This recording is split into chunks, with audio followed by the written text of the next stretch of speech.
Hello, my name's Ajay and you're watching the defining moment for creating the culture of conscience. Today we're privileged to be joined by Mr. David Sasson. Mr. Sasson was born in Iraq in 1931. After the declaration of the State of Israel in 1948, being a Jewish Iraqi, he was forced to escape from Iraq and went to Iran. Later on, he ended up in Israel, where in 1952 he was conscripted to the Israeli army. It was during that time that he started to consider his role as a peacemaker between Israel and the Arab community. Recently, he co-founded the Forum of the Peace Initiative with Syria.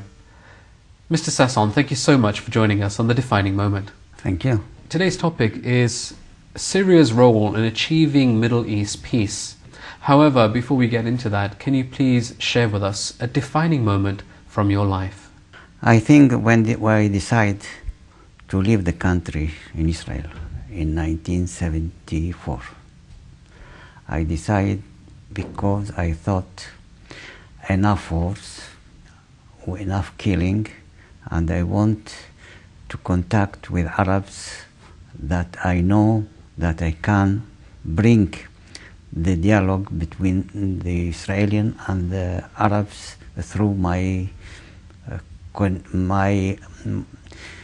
experience when I born in Iraq, and my friend, my neighbors was the most are Arabs, and I know the Arabs well, and I thought all the time that the Israelis, they don't have a strategy for peace to make dialogue with Arabs, to sit with them, and this is why I left. I want to find my way how to contact with Arabs after the war. This is why I closed my business in Israel, and it was not easy to change, to take the family from country to another countries, and was not easy, but I did it. In 1977, Sadat was so clever, and he wanted to finish this conflict, and he decided to come to Israel and to give a speech in the Knesset, in the parliament of the Israel, and the Israelis start to think not the same way like before, because all the time the Israelis, they don't believe what Sadat say before, and when he came, he proved that he is serious, and this is why after two years for negotiation, and Carter at that time was the president of United States, he brought them together, and they succeed in Camp David to sign agreement for peace.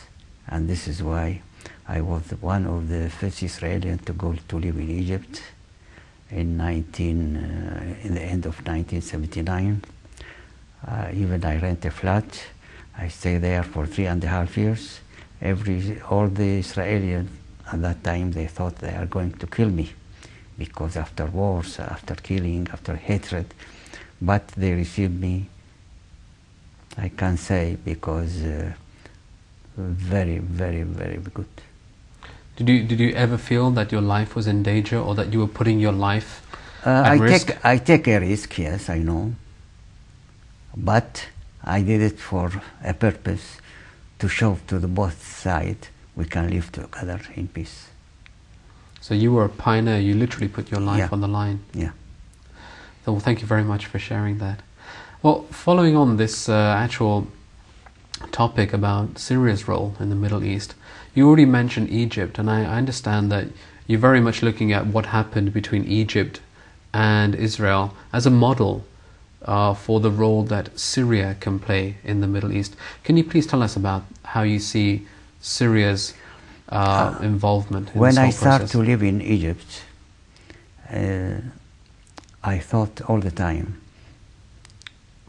the strongest Arab countries make peace was Egypt.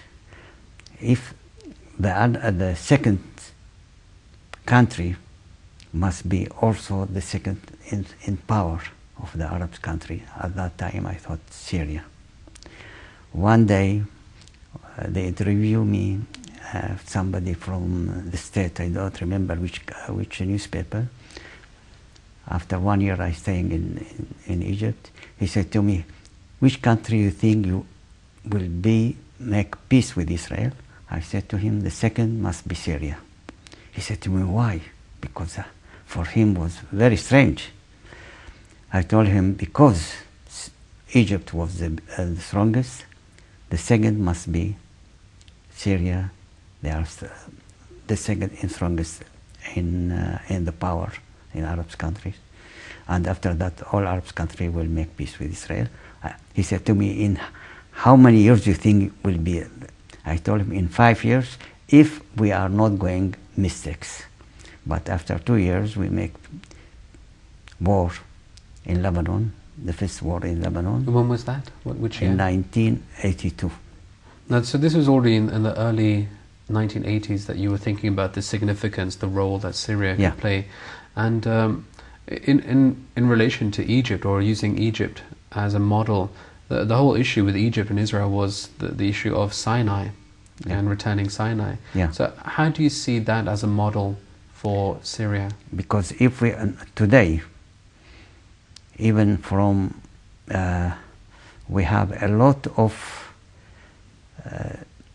declaring, even the president of Syria, he wants to sit to make peace with Israel, to make negotiation. If we make negotiation, if we make peace, we must return the land we captured in 1967. And that land is? Is Golan Heights. The Golan Heights, of course, yes.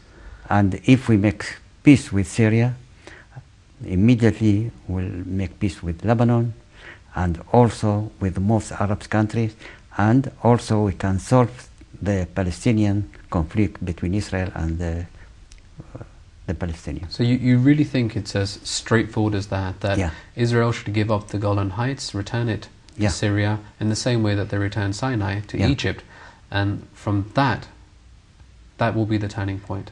Exactly. And we have, I met with a lot of, even with ex-diplomat American. He was ambassador in Beirut, and ambassador before in Qatar, and he was diplomat for 30 years in the area, in the Middle East.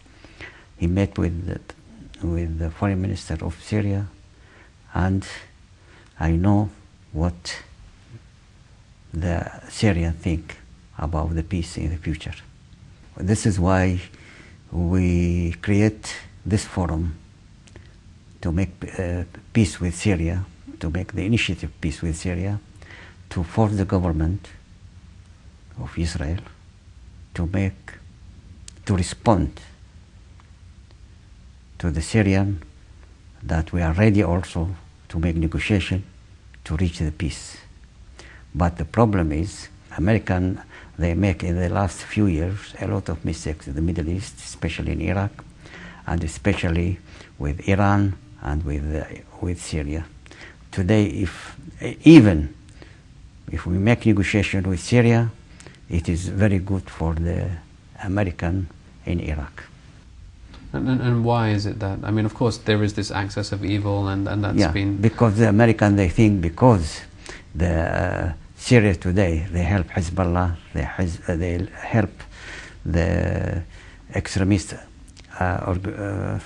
terrorist organization in Syria. Is that not true? It's true. It's true. But today, if we are going to make negotiation with Syria, all this will stop. If we make peace, this organization will disappear from Syria. They will not be, they will not help. Because now they are with Iran, the Syrian.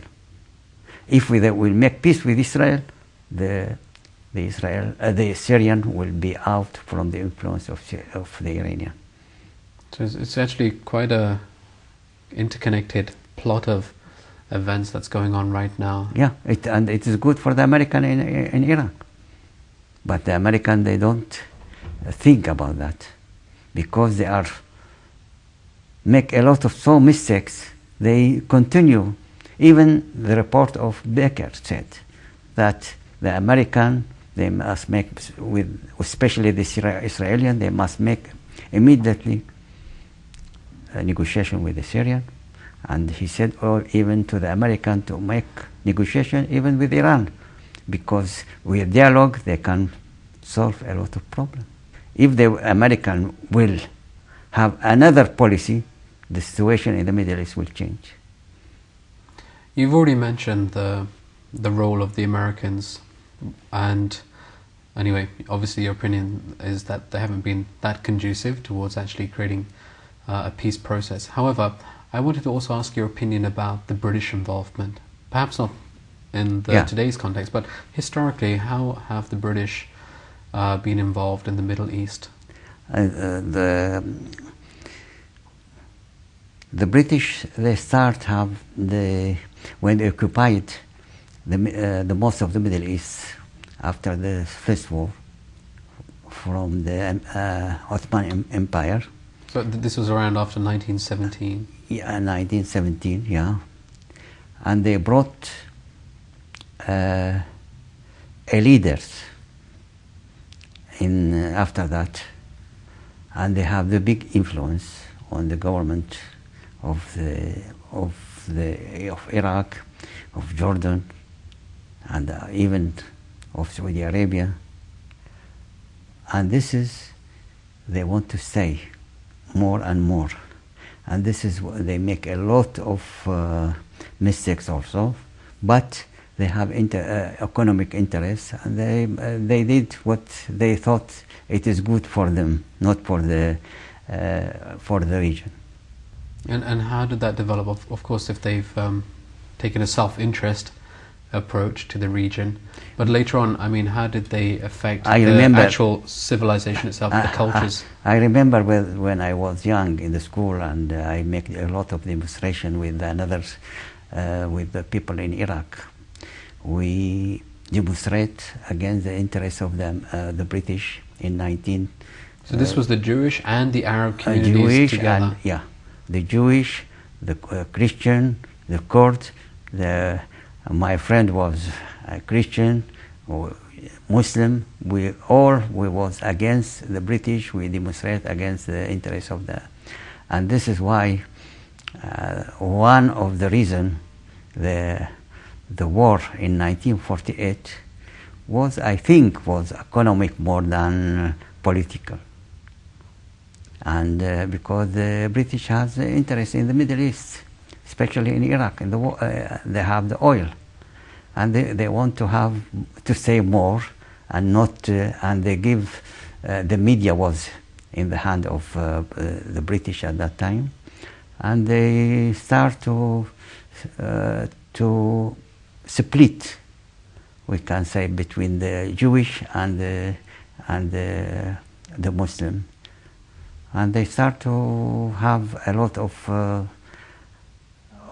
problems to the Jewish, Iraqi Jewish. How did they do that? I mean, when you say they split these two communities, how did when they start the war against Israel, the Israel are Jewish, and the Jewish in Iraq are Jewish. They start to think. They find somebody, very rich fellow at that time, and they accuse him that he is a spy for Israel, and they hang him. And all the people, the Jewish are spying to Israel, and they start for that.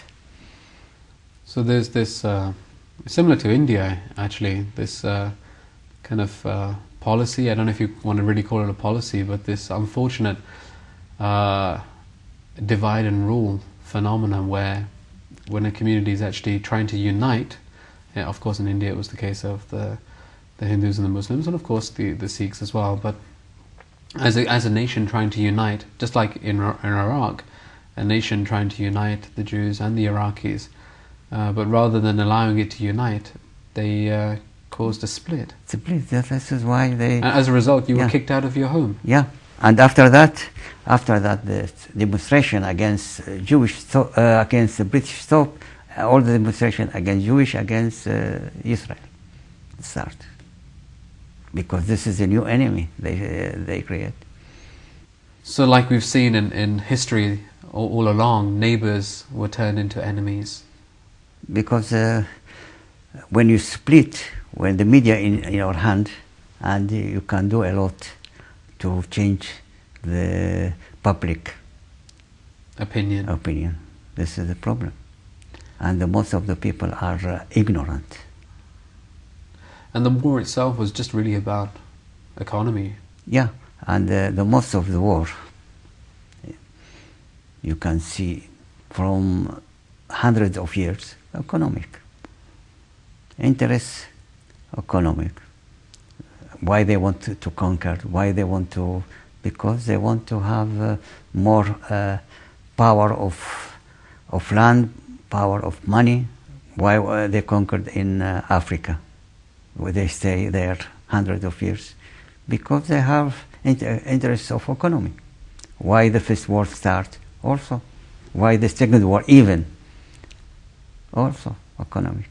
Well, let's take a look at then the role of religion. So we have these major faith communities, Islam, the Jewish community, Christianity. Do you think they should also be taking responsibility for building a peace process, or do you simply see it as a political one where land needs to be returned? Must be both, because dialogue must be also with the religious, also must be political, and must be both.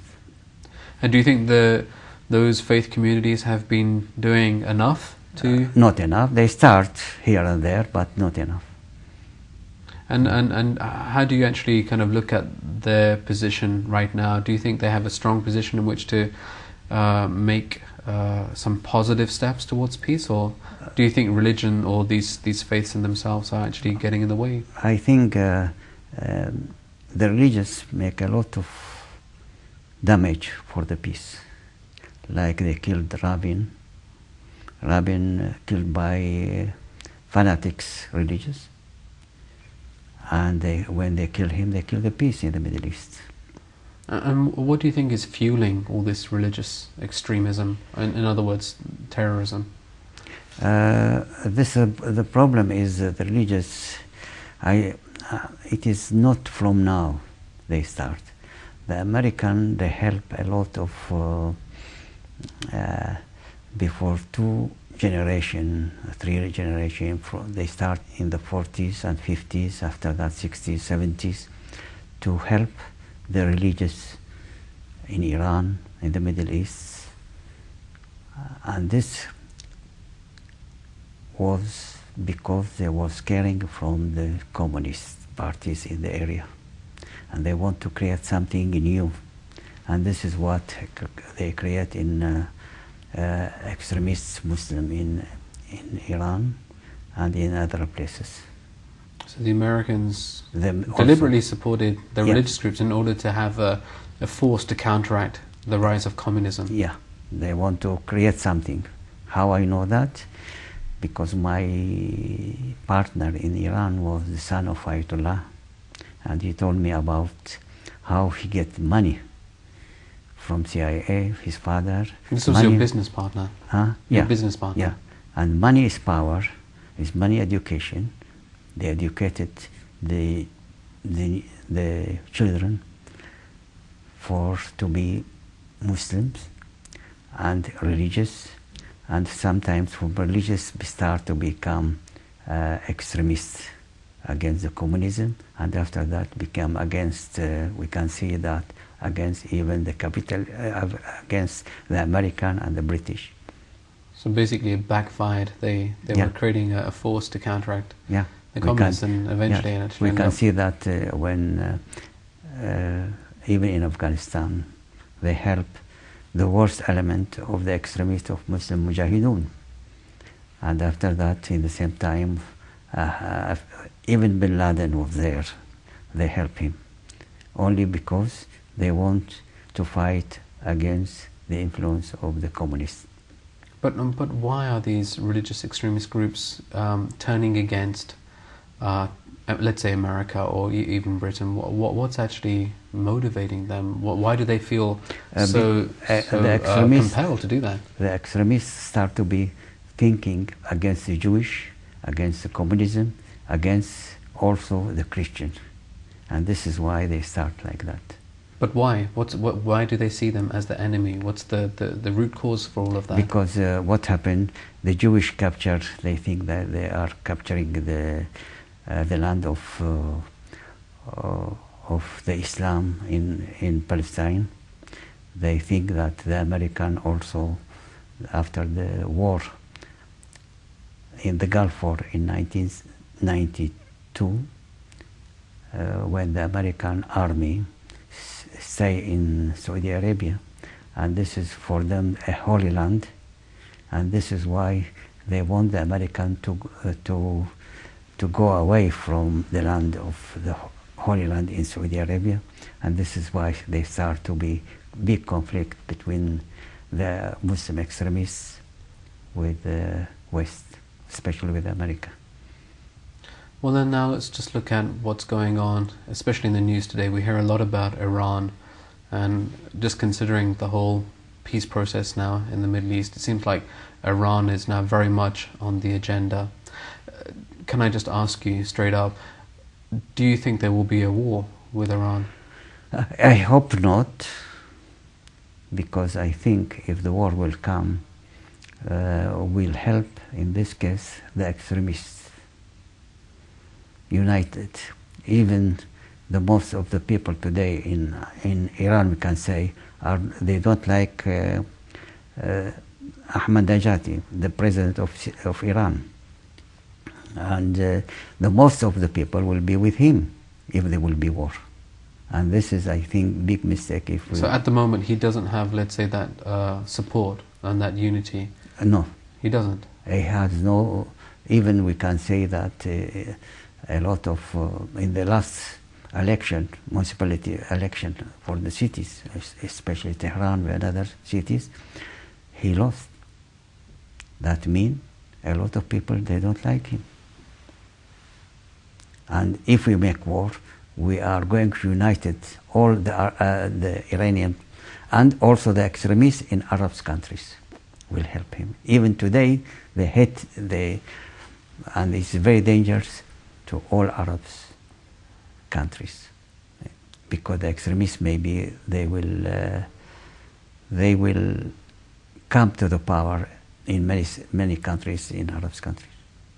If we want to help the moderate in Iran or in Syria, you must make dialogue.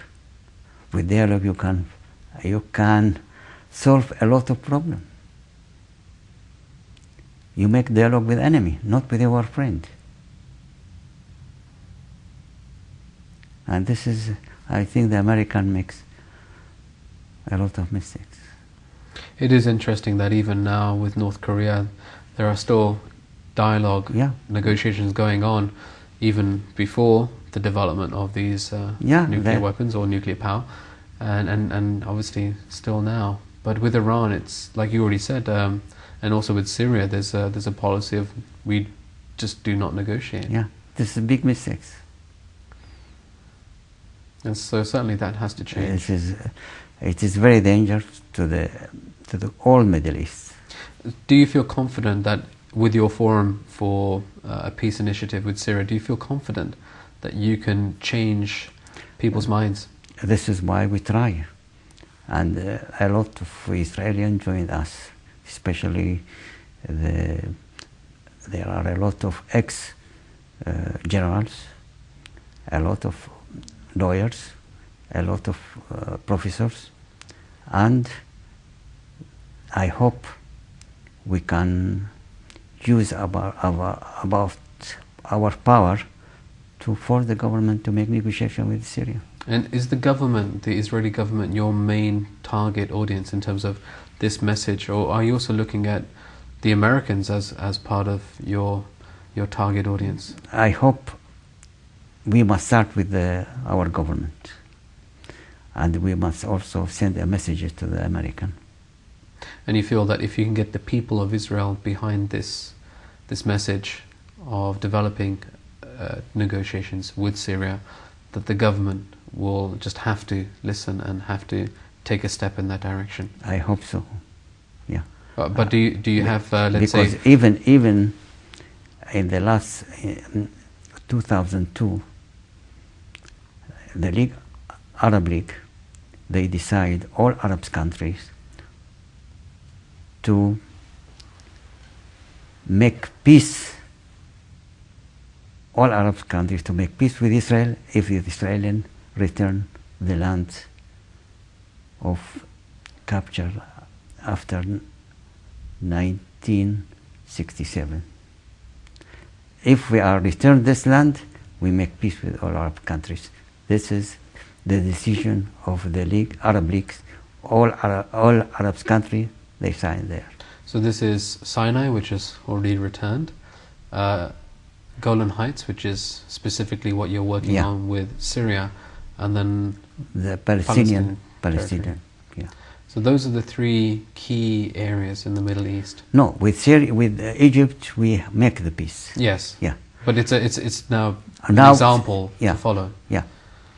And so Syria would be next, and then after that.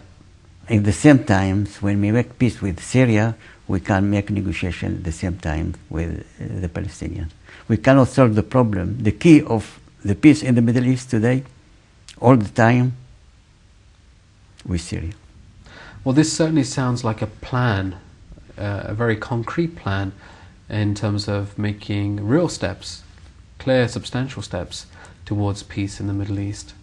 I hope so. This is why we start. Not easy to bring the right people for this forum. We have in this forum ex-chief of staff of the army.